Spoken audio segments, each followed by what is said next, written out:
मैं रामनिवास शाचार्य श्री कल्याण राजकीय कन्या महाविद्यालय सीकर। आज मैं आपको सार्क के बारे में, दक्षिणी एशियाई क्षेत्रीय सहयोग संघ जिसको सार्क भी कहते हैं और इंग्लिश में इसको the south Asian association for regional cooperation, तो इसके बारे में बताऊंगा, अपन चर्चा करेंगे। तो सार्क जिसको दक्षेस भी कहते हैं का पूरा नाम है south Asian association for regional cooperation, अर्थात दक्षिणी एशियाई क्षेत्रीय सहयोग संघ। 7 व 8 नवंबर 1985 को ढाका में दक्षिणी एशिया के 7 देशों के राष्ट्राध्यक्षों का सम्मेलन हुआ, जिसमें सार्क की स्थापना हुई। और मैं आपको यही बताना चाहूँगा कि दिल्ली में जो शिखर सम्मेलन हुआ उसमें अफ़गानिस्तान को भी इसका सदस्य बनाया गया है। तो अब कुल इसमें सार्क में 8 देश हैं। तो ये 7 व 8 नवंबर 1985 को ढाका में दक्षिणी एशिया के 7 देशों के राष्ट्राध्यक्षों का सम्मेलन हुआ, जिसमें सार्क की स्थापना की गई या हुई। ये 7 देश हैं: भारत, पाकिस्तान, बांग्लादेश, नेपाल, भूटान, श्रीलंका और मालदीव। मालदीव को छोड़कर संघ के शेष सदस्य भारतीय उपमहाद्वीप के हिस्से हैं। ये दक्षिणी एशिया के 7 पड़ोसी देशों की विश्व राजनीति में क्षेत्रीय सहयोग की पहली शुरुआत है।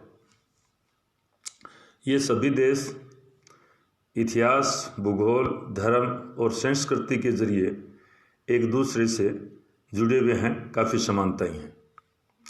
दक्षिणी एशियाई संघ के देशों में लगभग 162 करोड़ लोग रहते हैं।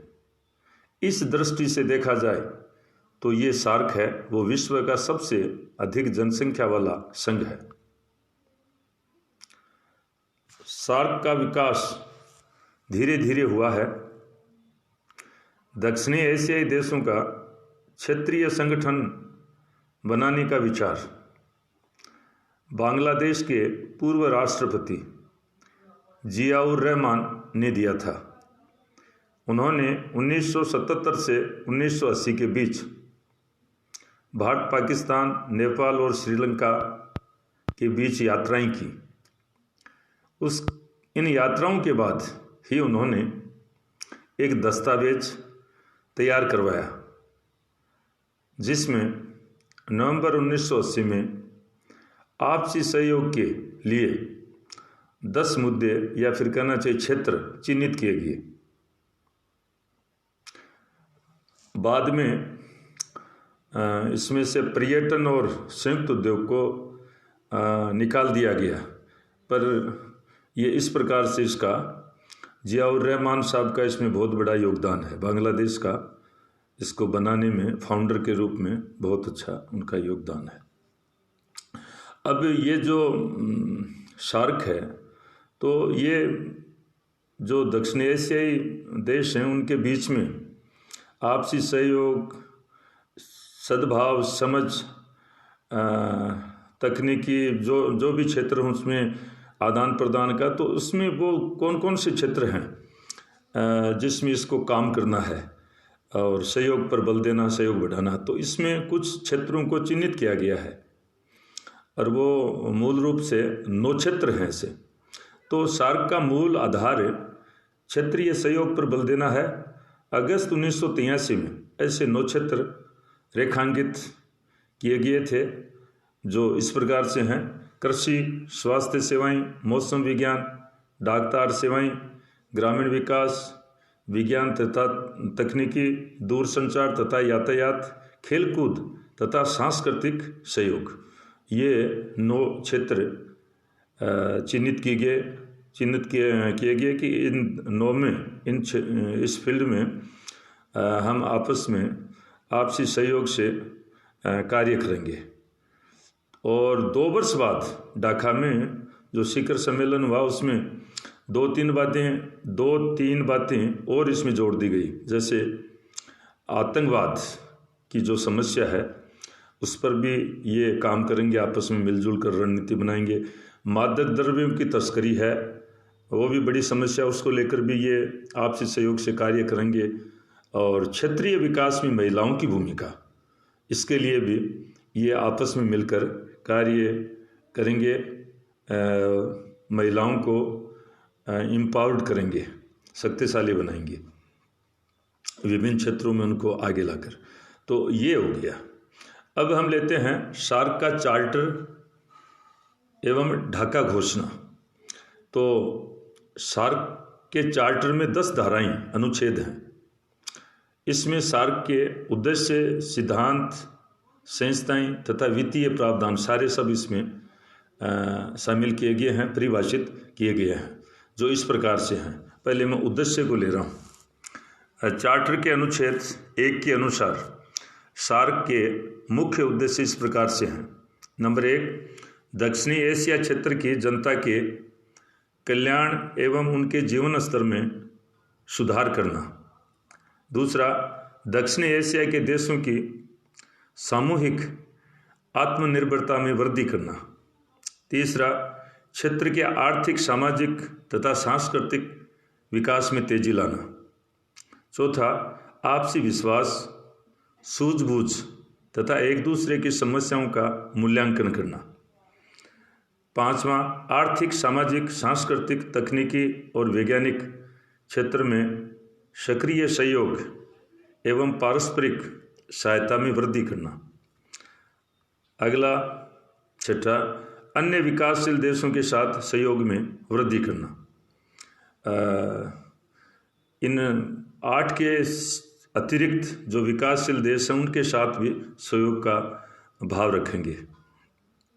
सातवां, सामान्य हित के मामलों पर अंतर्राष्ट्रीय मंचों पर आपसी सहयोग मजबूत करना। जो इन 8 देशों के जो सामान्य मामले, कॉमन जो इश्यूज हैं, प्रॉब्लम हैं, तो उन पर जो अंतर्राष्ट्रीय मंच है वहाँ पर एक भाव से आपस में सहयोग के साथ वहाँ पर मुद्दों को रखेंगे, समस्याओं को रखेंगे। तो इससे थोड़ा सा वो इनको इस पर अंतर्राष्ट्रीय मंचों पर पूरे विश्व का ध्यान आकर्षित होगा इससे, तो उसमें मजबूती आएगी। तो इस प्रकार से ये 7 उद्देश्य मोटे मोटे रूप से जो चार्टर के अनुच्छेद 1 में हैं इनका मैंने यहाँ पर उल्लेख किया है। और अब मैं ले रहा हूँ सार्क के सिद्धांत। तो चार्टर के अनुच्छेद 2 के अनुसार सार्क के मुख्य सिद्धांत इस प्रकार हैं। कुछ जो सिद्धांत हैं उस पर ये काम करता है, वो इस प्रकार से हैं। संगठन के ढांचे के अंतर्गत सहयोग, समानता, क्षेत्रीय अखंडता, राजनीतिक स्वतंत्रता, दूसरे देशों के आंतरिक मामलों में हस्तक्षेप न करना तथा आपसी लाभ के सिद्धांतों का सम्मान करना।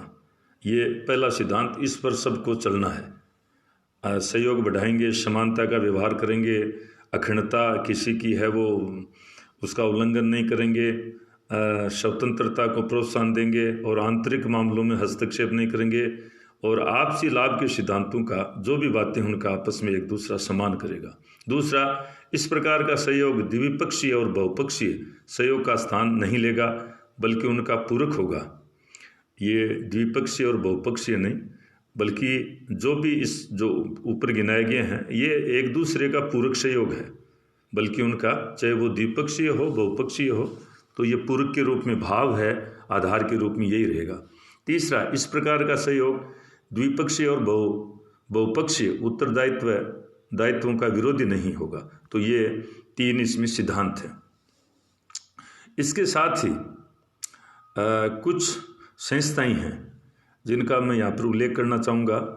कि ये संस्थाएं किस प्रकार से कार्य करती हैं।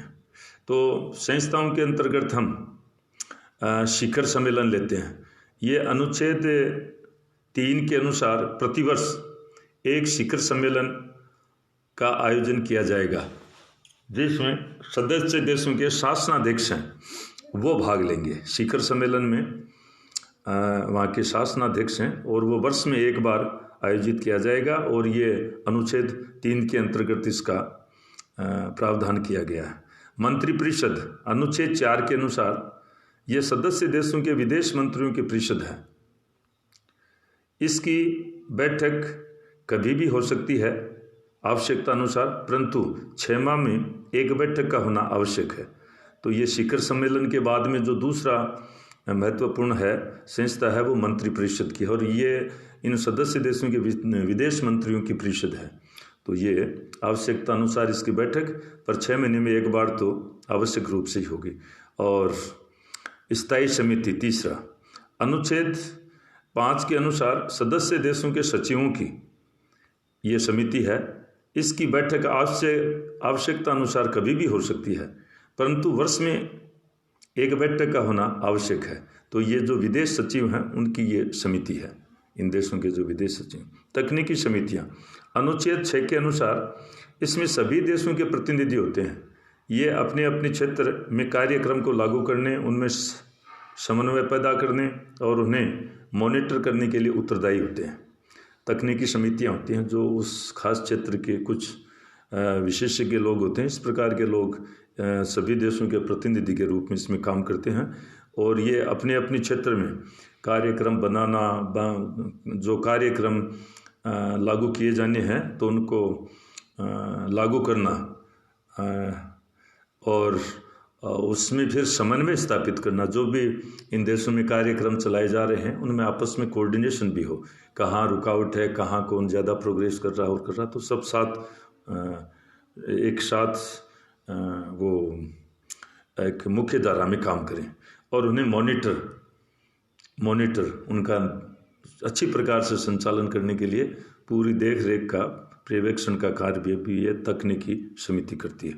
कार्यकारी समिति अनुच्छेद 7 में कार्यकारी समिति की व्यवस्था की गई है। इसकी स्थापना स्थायी समिति द्वारा की जाती है। जो स्थायी समिति जिसमें विदेश सचिव होते हैं वो एक कार्यकारी समिति का गठन करती है, जो विभिन्न क्षेत्रों में ये लोग मिलजुल कर कार्य करते हैं।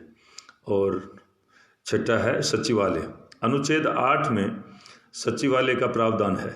17 जनवरी 1987 से काठमांडू में सचिवालय ने कार्य करना शुरू कर दिया। महासचिव का कार्यकाल 2 वर्ष का रखा गया है, जो सदस्यों में बारी बारी से घूमता है। सार्क सचिवालय को 7 भागों में विभक्त किया गया है, और ये जो 7 भाग हैं इसके प्रत्येक के अध्यक्ष को निदेशक कहा जाता है। तो ये इस प्रकार से सचिवालय की बात आ जाती है। और अब है सार्क को अच्छी प्रकार से चलाने के लिए तो वित्तीय प्रावधान। तो वित्तीय प्रावधान के अंतर्गत सार्क सचिवालय के व्यय को पूरा करने के लिए सदस्य देशों के अंशदान को निम्न प्रकार से निर्धारित किया गया है। भारत को जो टोटल इस पर खर्चा आता है तो भारत उसका 32% वहन करेगा, पाकिस्तान 25%, नेपाल, बांग्लादेश एवं श्रीलंका, इन तीनों का इनका प्रत्येक का 11%, और भूटान एवं मालदीव प्रत्येक का 5%। तो इस प्रकार से इसको वित्तीय जो प्रावधान है, प्रबंध है, इसको एक अंशदान के रूप में बांटा गया है। तो आज ये जो सार्क है, दक्षिण एशियाई क्षेत्रीय सहयोग संघ, जिसको सार्क कहा जाता है, इसको लेकर आपके सहयोग से मैंने अच्छी प्रकार से जो ये मैटर आपके सम्मुख रखा है। फिर भी यदि कोई इसमें कहीं कुछ छूट गया हो, कमी बेशी हो, तो मैं आपके विचारों को आमंत्रित करता हूँ। कोई आपकी ओर से भूल सुधार हो, कमी को दूर करने वाली कोई बात हो तो निश्चित रूप से आप भेजेंगे, संप्रेषित करेंगे, मैं स्वागत करूंगा। और अब मैं यहीं पर मेरी वाणी को विश्राम दूंगा और आपको इसके लिए बहुत बहुत धन्यवाद।